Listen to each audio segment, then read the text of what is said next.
todos, sua paz e sua amém. Amém. Poder sentar.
E ao anjo da igreja do Santo Filadélfia escreve: Isto diz o que é santo, o que é verdadeiro, o que tem a chave de Davi, o que abre e ninguém fecha, e fecha e ninguém abre.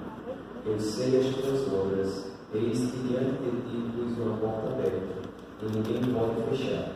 Tendo pouca força, guardastes a minha palavra, e não negastes o meu nome.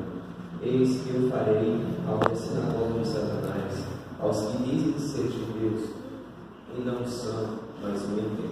Eis que eu farei que venham e adorem, prostrados aos teus pés, e saibam que eu te amo.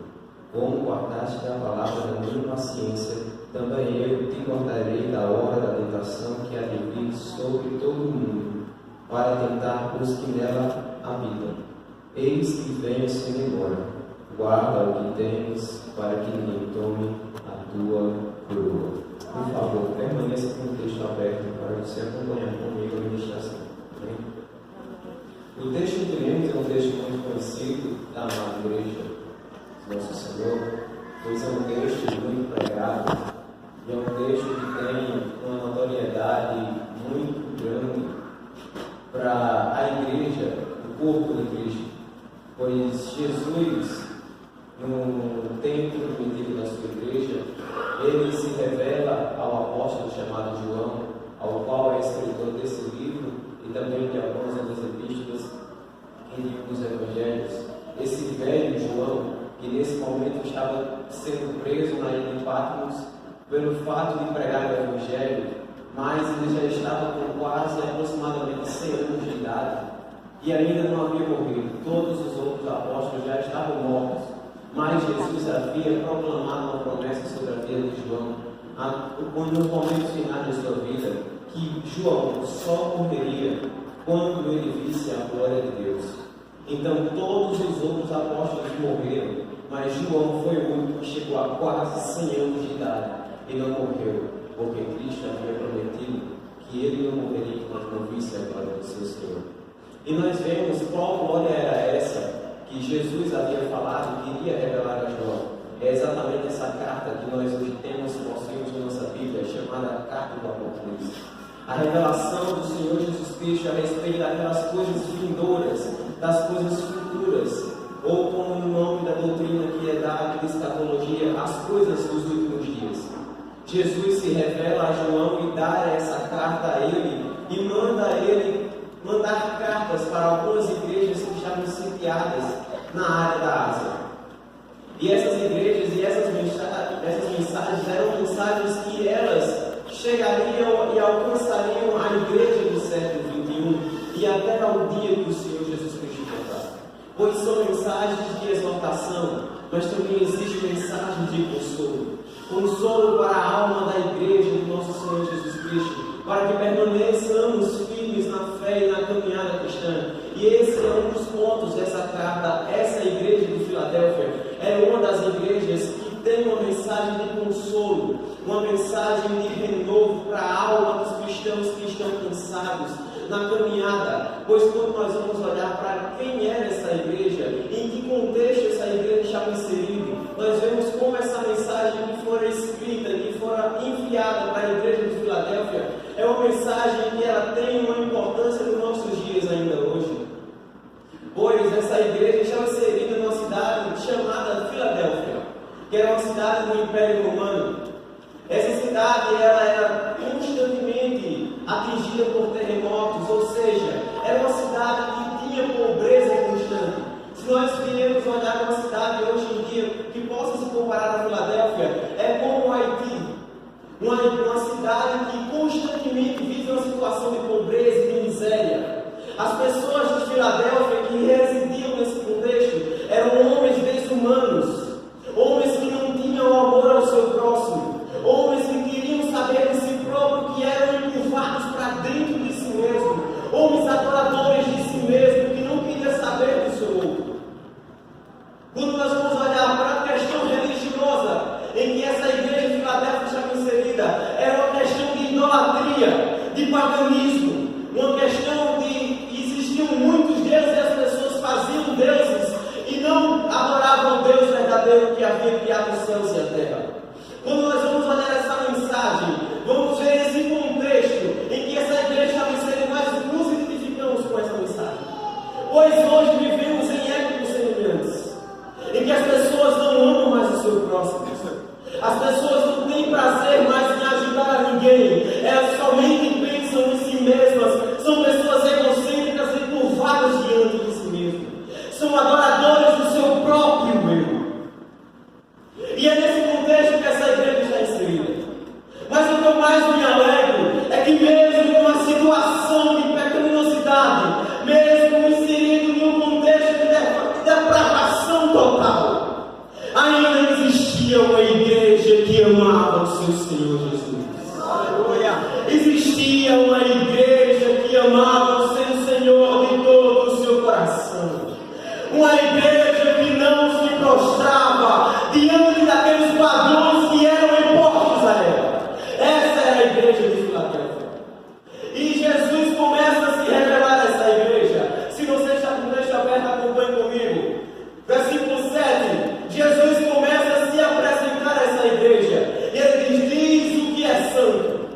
Jesus ele queria mostrar à igreja quem ele era. Quem era a pessoa que essa igreja estava servindo.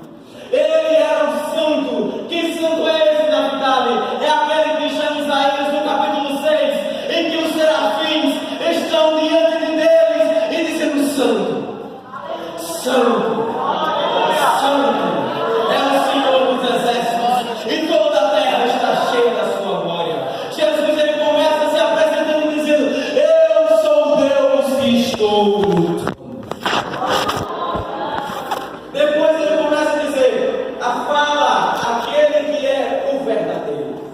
Porque ele queria que a igreja de Filadélfia entendesse que ele era um ser verdadeiro. É porque ele queria que a igreja tivesse a sua fé renovada. Pois eles teriam que entender que as promessas que ele havia falado, ele iria cumprir uma por uma, pois ele é verdadeiro. Ele não é mentira, nem engano, nem pecado. Ele não é igual a nós, ele não é o filho do homem para que minta. Então a igreja, e nós também, aplicando a nossa vida, temos que entender que Jesus ele é verdadeiro. E depois ele vai começar a se apresentar e diz: eu sou o que tem a chave de Davi. O que isso queria significar? Jesus estava dizendo: eu sou o Messias que havia sido profetizado por Moisés, que viria um maior do que ele.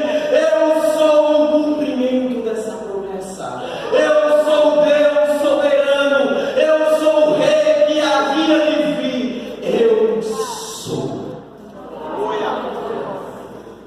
Ele continua dizendo no texto: eu abro e ninguém fecha, e fecha e ninguém abre. O que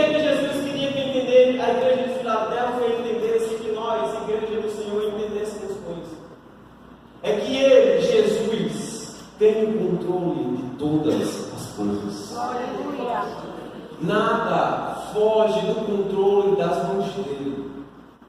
Ele estava dizendo: eu sou o que determina cada coisa que acontece na vida da minha igreja. Ei, meu irmão, Satanás não tem poder algum sobre a sua vida. Satanás não pode te tocar, senão antes que ele peça permissão diante de Jesus. Tem uma prova disso nos momentos finais da sua vida aqui na terra. Jesus, ele diz a Pedro: Pedro, Satanás pediu ao Pai para se lembrar pela sua vida, mas eu intercedi por nós. Jesus estava dizendo: eu sou quem tem o controle de todas as coisas na vida da minha igreja. Nada que acontece na vida da minha noiva é por acaso. Sempre tem um propósito dado por Ele e revelado por Ele. Ele é quem permite que soframos. Ele é quem permite que nós passemos dificuldades. Ele é quem permite que nós vivemos situações de aperto. Sabe por quê? Porque Ele permitiu que Filadélfia vivesse isso. Mas no versículo 8 ele vai dizer: eu sei as tuas obras. Jesus já vai dizer na igreja: eu conheço vocês. Eu conheço o coração de vocês. Eu conheço cada pensamento, cada ação que você faz. Você não pode fugir da minha presença, pois eu conheço as tuas obras. O que é que Jesus estava querendo dizer para Filadélfia? Eu conheço que você me ama. Filadélfia, ele está falando hoje para algumas Filadélfias que estão aqui. Filadélfia, eu conheço o teu coração. Aleluia. Ele é quem sonda os nossos pensamentos. E ele continua dizendo no texto: tendo pouca força, guardastes a minha palavra e não negastes o meu nome.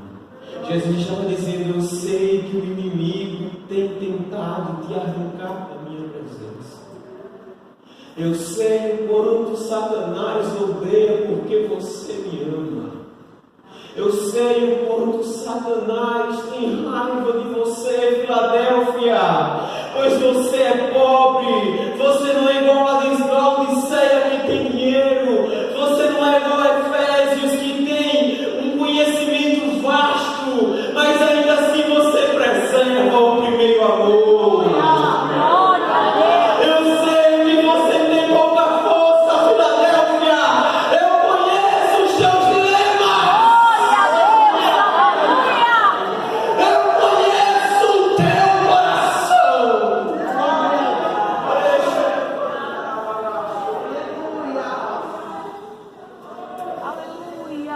Eles dizem à igreja: eu conheço vocês. Eu sei o quanto vocês têm lutado para seguir fiéis a mim. Vocês tinham tudo para parar Filadélfia, mas vocês não pararam. Vocês continuam amando as pessoas, mesmo vivendo num contexto de degradação total. Vocês continuam anunciando essa mensagem da cruz, mesmo as pessoas dizendo que vocês são loucos. Vocês continuam caminhando, prosseguindo na chamada que vocês foi proposta. E eu quero dizer a você, Filadélfia, que o Satanás não pode te parar, pois ele é o autor e consumador da sua fé. Ele foi quem começou a boa obra na sua vida e ele há de aperfeiçoá-la até o dia da consumação dos tempos.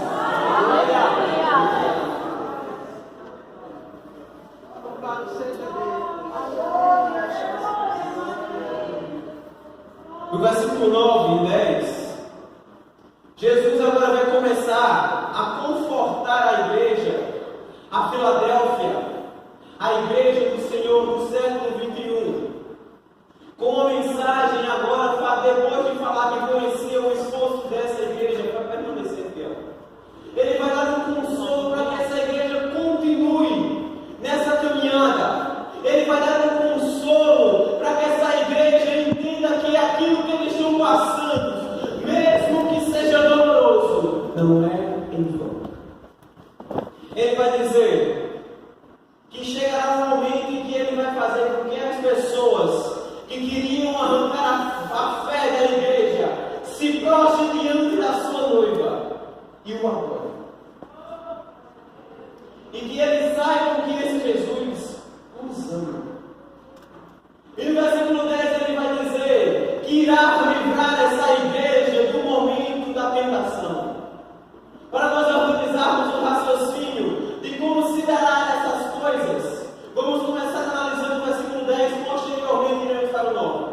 irá livrar dessa igreja que permanece fiel a Ele, amando incondicionalmente, mesmo com situações adversas. Ele vai livrar da hora da tentação. Que momento da tentação é esse que Jesus está falando? É o momento da grande tribulação. Esse momento da grande tribulação se dará após o arrebatamento da igreja. Que é exatamente esse livramento que ele fala aqui no versículo 10. Para que você entenda que hora é essa e como nós devemos seguir fiéis a Ele. Prosseguirmos fiéis da caminhada, guardando a sua palavra, para nos livrarmos desse momento que há de vir sobre a terra. Eu quero que você entenda rapidamente o que há de acontecer nesse hora da tentação. A grande tribulação, ela se dará num prazo de 7 anos, divididos em 3 anos e meio e 3 anos e meio. Nos 3 primeiros anos e meio, irá começar com uma falsa paz. Nesse momento irá se levantar o anticristo. E esse homem, com a sua toda a eloquência, irá consolar todo o mundo. Irá existir uma falsa paz. Depois dessa falsa paz, ele começará a mostrar quem de fato ele é. É um ser que vai ser guiado pelo próprio Satanás. E esse homem, o anticristo, irá começar a fazer coisas horrendas com as pessoas que ficarem aqui. A igreja estará no céu, mas ainda irá continuar sendo pregado o evangelho por algumas pessoas. E essas pessoas vão passar por situações dificílimas de permanecer fiel. Irá começar nos princípios das dores. Irá existir fome, guerra, sede, fogo. Depois que acabar esses 3 primeiros anos e meio, irá começar mais 3 primeiros anos. Então irá começar os toques das trombetas. Das 7 trombetas em que nós nos cantamos. O primeiro toque da trombeta, Jesus irá mandar um fogo que irá destruir a 1/3 parte da vegetação da terra. No toque da segunda trombeta, irá existir, o mar irá virar sangue, assim como foi no tempo do Egito. No toque da terceira trombeta, todos os rios da terra, numa sua grande parte, irá ficar envenenado, e as pessoas que beberem desses rios irão morrer. Com o toque da outra trombeta, o sol e a lua irão se escurecer. Irá ficar tudo em trevas. Não irão ter mais o prazer da luz do dia. Com o toque da quinta trombeta, irá ser lançado gafanhotos como escorpiões, que eles irão não mais tragar as plantações, mas eles irão comer as pessoas que ficarem aqui. E Jesus ainda não vai permitir nesse momento que essas pessoas morram. E elas vão procurar a morte e não vão morrer. Olha que situação Jesus vai nos livrar. Meu Deus, Senhor.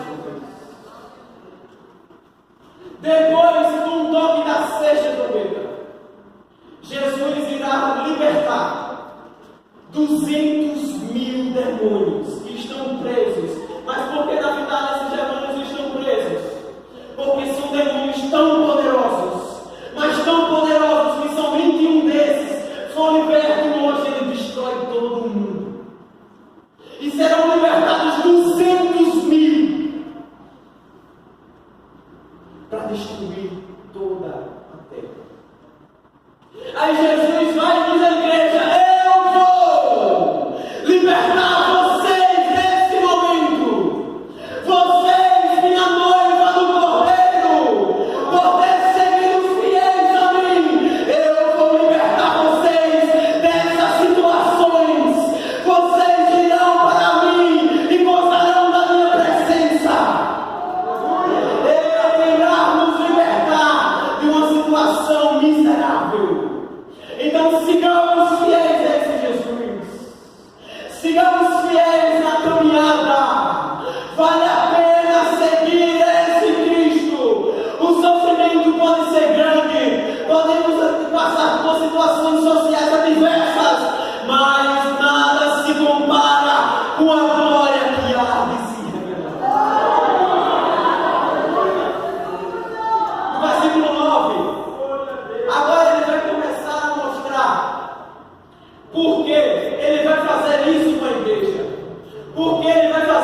23, 24, ele vai dizer: quem me ama, guarda a minha palavra.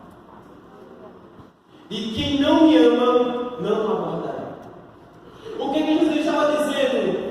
Se vocês guardarem a minha palavra, isso é sinal que vocês me amam. Jesus estava dizendo à igreja: vocês me amam. Vocês estão inseridos em um contexto de depravação, mas vocês guardam a minha palavra. É como for ali, agora há pouco, pelo jovem, como o salmista Davi disse: guardei, Senhor, a tua palavra no meu coração, para não pecar contra ti. Nós que seguimos esse Cristo guardando a sua palavra, mostrando a Ele que nós o amamos pelaquilo que Ele fez por nós. Seguimos fiéis, seguindo os princípios que Ele nos impôs, que Ele nos deu, mesmo que o mundo tente dizer que é loucura viver essa palavra, nós seguimos guardando essa palavra no nosso coração, para não pecar contra Ele. Ele sabe que você ama Ele, Ele tem visto o teu esforço para seguir fiel a Ele, e Ele irá recompensar a cada esforço, Ele irá recompensar a cada lágrima, Ele irá recompensar a cada palavra dEle que você cumpriu, e Ele irá nos libertar desse momento. E depois chegará no momento, meu Deus, eu corri, que Ele vai fazer com que o mundo, as pessoas que irão ser julgadas para o eterno fogo eterno, cheguem diante da sua noiva e o adorem. E Ele, esse Jesus que nós seguimos fiéis, vai dizer para essas pessoas do mundo: vocês estão vendo essa noiva lavada, redimida, santa, pura, imaculada. Eu amo eles, pois eles guardaram a minha palavra e não negaram o meu nome. Foram todos servos bons e fiéis.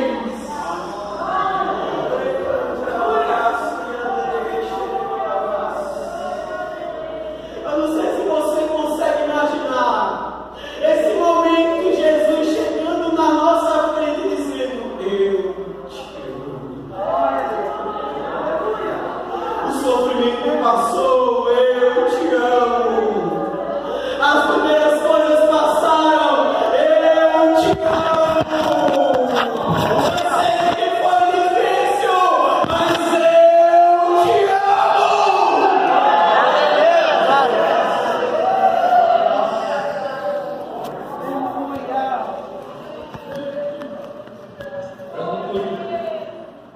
Depois de Jesus mostrar qual será a recompensa daqueles que guardarem a sua palavra, Ele vai dar um conselho para a igreja.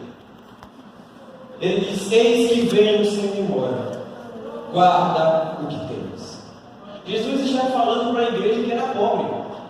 Nós vimos depois. Era uma igreja que não tinha recursos, era uma igreja que era constantemente devastada de situações miseráveis. Então, o que é que Jesus está mandando eles guardarem em mão? Jesus sabia muito bem que o que o ser humano pode ter mais de precioso na sua vida, essa igreja tinha. Por isso que Ele disse: guarda. O que é que Ele tem mais de precioso? A fé. E Jesus diz: guarda o que vocês têm. Fé em que, na verdade? Fé naquela promessa que está em João, no capítulo 14, que Ele diz: não se turbe o vosso coração. Credes em Deus, credes também em mim. Pois na casa do meu Pai há muitas moradas. Se não fosse assim, eu vos teria dito: eu vou preparar um lugar. E eu vou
que Deus em Cristo vos abençoe.